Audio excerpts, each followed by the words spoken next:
ठाकुर हवेली की हवा में उस सुबह कुछ अलग था। जैसे दीवारें खुद किसी आने वाले तूफान की आहट सुन चुकी हों। हवेली के पुराने झरोखों से छनकर आती धूप भी आज बेजान लग रही थी। बरामदे में बैठे नौकर चाकरों की निगाहें बार बार ऊपर के मंजिल की ओर उठ रही थीं, जहां से धीरे धीरे तेज होती बहस की आवाजें आ रही थीं। आना और मिली दोनों ने मिलकर आज वह कर दिखाया था जिसकी किसी ने कल्पना तक नहीं की थी। उन्होंने पूरे परिवार के सामने खुलकर घोषणा कर दी थी, हम गुड़िया का बिजनेस शुरू करने वाले हैं। अब वक्त आ गया है कि हम अपने पैरों पर खड़े हों। यह बात सुनते ही पूरा कमरा जैसे जम गया।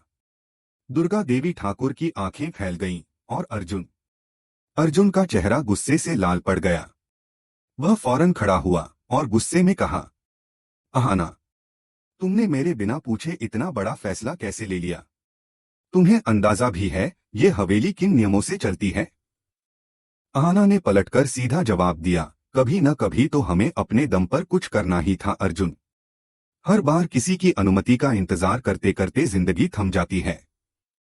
उसकी शांत मगर मजबूत आवाज पूरे कमरे में गूंज उठी।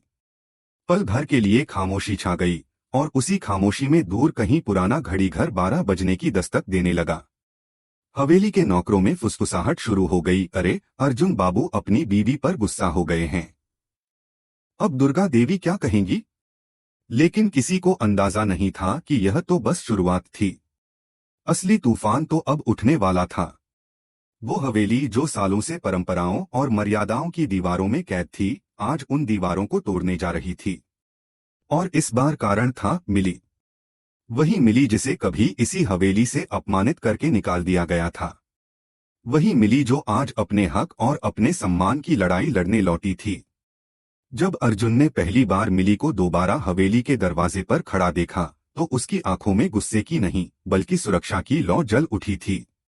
वो लौ जो किसी भी कीमत पर बुझने नहीं दी जा सकती। उसने सबके सामने ठोक कर कह दिया, आज से जो कोई भी मेरी बहन मिली को इस घर से बाहर करने की बात करेगा, उसे पहले मुझसे गुजरना होगा। यह सुनकर पूरा घर थम गया। हवेली का हर कोना, हर झूमर, हर खिड़की इस एक वाक्य की गूंज महसूस कर रही थी। दुर्गा देवी ठाकुर, जिनकी एक नजर से हवेली के लोग सहम जाते थे, अब खुद सन्न रह गईं। उनका चेहरा गुस्से और अविश्वास से भर गया। अर्जुन, उनकी भारी आवाज कमरे में गूंजी, तू अपनी मां से लड़ने की हिम्मत कर रहा है? अर्जुन का जवाब किसी तलवार की धार जैसा था। अगर अपनी बहन की रक्षा के लिए मुझे दुनिया गलत कहे, तो मैं खुशी से वो गलत बन जाऊंगा। इस एक वाक्य ने जैसे हवेली की नींद हिला दी। पलटू दा, जो हमेशा मौके पर आग में तेल डालने के लिए तैयार रहता था, तुरंत बोला, देखिए दुर्गा देवी जी, यही होता है जब औरतों को ज्यादा सिर पर चढ़ाया जाए। आहाना का चेहरा लाल पड़ गया। वह मुड़ी और पलटू की आंखों में आंखें डालकर बोली, औरत को सिर पर चढ़ाना नहीं कहते पलटूदा, उसे सम्मान देना कहते हैं। याद रखिए, जिस औरत को आप नीचा दिखाते हैं, उसी के आंचल से घर की नींव बनती है। कमरा फिर से खामोश हो गया। आहाना की बातों ने जैसे दीवारों में छिपे पुराने जख्मों को कुरेद दिया था। दुर्गा देवी ने ठंडी लेकिन तेज आवाज में कहा, आहाना, बीच में मत बोलो। ये हवेली मेरे नियमों से चलती है, किसी और की भावनाओं से नहीं। आहाना ने बिना झिझक जवाब दिया, मां जी, नियम तभी तक सही हैं जब तक वो इंसाफ के रास्ते पर चलते हैं। अगर किसी के साथ अन्याय हो तो वो नियम नहीं, जंजीर बन जाते हैं। इस पर कमरे का माहौल और भारी हो गया। दुर्गा देवी के चेहरे का रंग उड़ गया। वो पल भर के लिए चुप रहीं, फिर बोली, अर्जुन, तू भूल गया है कि इस हवेली की मर्यादा क्या है? अर्जुन ने गहरी सांस ली और शांत आवाज में कहा, नहीं मां, मैं नहीं भूला। आपने ही सिखाया था कि बहन का सम्मान सबसे बड़ा होता है। लेकिन आज वही सम्मान दांव पर लगा है और आप चुप हैं। दुर्गा देवी का चेहरा अब पत्थर जैसा हो गया था। उन्होंने ठंडे स्वर में कहा, यह हवेली किसी की भावनाओं से नहीं, मेरी मर्यादा से चलती है। यह सुनकर अर्जुन के भीतर कुछ टूट गया। वही बेटा जो कभी मां की हर आज्ञा को धर्म समझता था, आज उसी मां के सामने खड़ा था, अपने खून की रक्षा के लिए। मिली चुपचाप खड़ी थी। उसकी आंखों में आंसू थे, पर उसके चेहरे पर आत्मसम्मान की झलक भी थी। हर शब्द, हर ताना उसके दिल में तीर की तरह चुभ रहा था, मगर उसने कुछ नहीं कहा। और तभी अर्जुन ने वो बात कह दी जिसने हवेली की नींद हिला दी।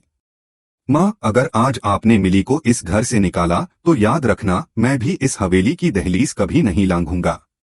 कमरा सन्न रह गया। हर निगाह अर्जुन पर टिक गई।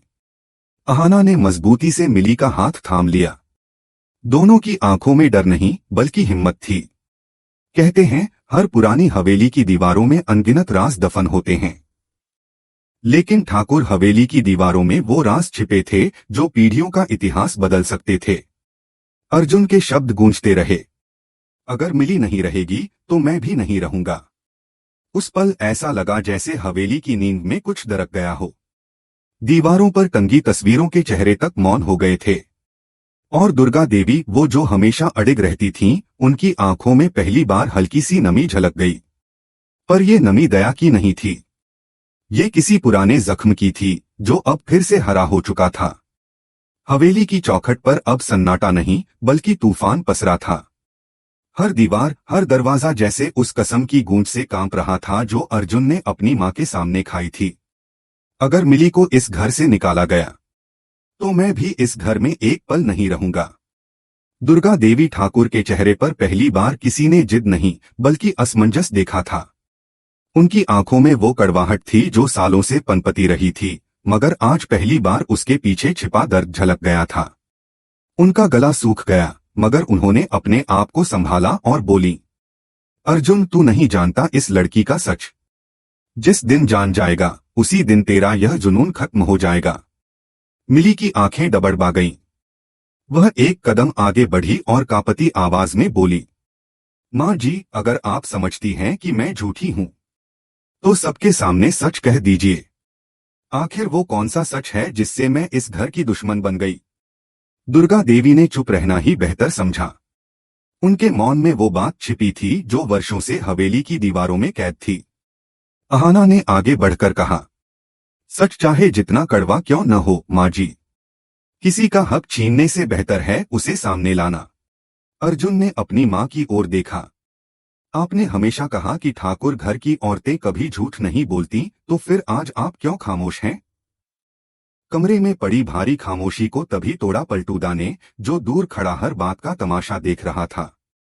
मां बेटे के बीच आग लग चुकी है, उसने धीरे से कहा, अब देखिए इस आग में कौन जलता है और कौन राख बनता है। लेकिन कोई नहीं जानता था कि इस बार यह आग सिर्फ रिश्तों को नहीं बल्कि पुरानी सच्चाइयों को भी जला डालने वाली थी। रात का अंधेरा धीरे धीरे हवेली पर उतर आया। हवेली के पुराने दिए अब टिमटिमाने लगे थे। अहाना ने मिली को अपने कमरे में आने को कहा। डर मत मिली, अहाना ने उसका हाथ थामते हुए कहा, कभी कभी चुप रहना भी हिम्मत का सबूत होता है। लेकिन अब वक्त आ गया है कि तू अपने लिए बोले।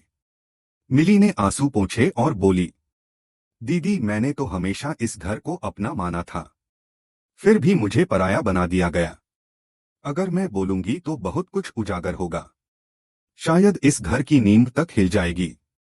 अहाना ने दृढ़ आवाज में कहा, सच को दबाने से घर नहीं बचते मिली, टूटते हैं। अगर हवेली को बचाना है तो सच का सामना करना ही पड़ेगा। उसी वक्त बाहर से किसी के कदमों की आहट आई। अर्जुन अंदर आया। उसकी आंखों में थकान थी मगर इरादा अडिग था। मां ने दरवाजा बंद कर लिया है, उसने कहा, वो किसी को मिलने नहीं दे रही। लगता है वो किसी पुराने कागजात में कुछ ढूंढ रही हैं। अहाना ने गहरी सांस ली। कागजात? यानी वह राज जिससे मिली को घर से निकाला गया? अर्जुन ने सिर हिलाया। मुझे याद है, उस रात मां ने कहा था, अगर यह बात बाहर आई तो ठाकुर वंश की इज्जत मिट्टी में मिल जाएगी। लेकिन वो बात क्या थी, किसी को नहीं पता। रात गहराती गई। हवेली की हवाएं अब और ठंडी लगने लगीं। पुराने कमरे के दरवाजे चरमराने लगे जैसे कोई बीती बात याद दिला रहे हों। और तभी हवेली के सबसे पुराने कमरे, ठाकुर साहब के अध्ययन कक्ष से रोशनी झलकी। तीनों धीरे धीरे वहां पहुंचे। अंदर दुर्गा देवी मेज पर कुछ पुराने कागज खोल रही थीं। उनकी आंखों में आंसू थे, लेकिन चेहरे पर वही पुराना कठोरपन। अर्जुन ने धीरे से कहा, माँ, अब सच छिपाइए मत। जो होना है सामने आए। दुर्गा देवी ने कागजों को देखा और भारी आवाज में बोली, ठीक है, अगर सच ही चाहिए तो सुनो अर्जुन। यह लड़की तुम्हारी बहन मिली इस घर की औलाद नहीं है। यह सुनकर अर्जुन और अहाना दोनों एकदम जड़ हो गए। मिली ने पलकें झपकाईं, जैसे जमीन उसके पैरों के नीचे से खिसक गई हो। दुर्गा देवी आगे बोली, सालों पहले जब तुम्हारे पिता जिंदा थे, उन्होंने एक गलती की थी। किसी अनाथालय से इस लड़की को लाकर घर में रख लिया बिना मुझसे पूछे। उन्होंने कहा था कि यह बच्ची हमारी जिम्मेदारी है, लेकिन मैं जानती थी यह बच्ची हमारे घर की नहीं। अर्जुन के चेहरे पर हैरानी और गुस्सा दोनों थे। तो इसलिए आपने मिली को हमेशा नीचा दिखाया, इसलिए उसे हर रिश्ते से दूर रखा। दुर्गा देवी की आंखों में दर्द उतर आया। मैंने उसे दूर रखा क्योंकि इस हवेली के लोग कभी उसे अपनाते नहीं। अगर सच सामने आता तो लोग ठाकुर नाम पर उंगली उठाते। मैंने उसे बचाने के लिए ही उसे दूर किया। मिली की आंखों से आंसू बह निकले। बचाने के लिए या मिटाने के लिए माँ जी? कमरा एक बार फिर खामोश हो गया। बाहर हवा तेज चलने लगी थी। दीवारों पर लगी पुरानी तस्वीरें हिल रही थीं।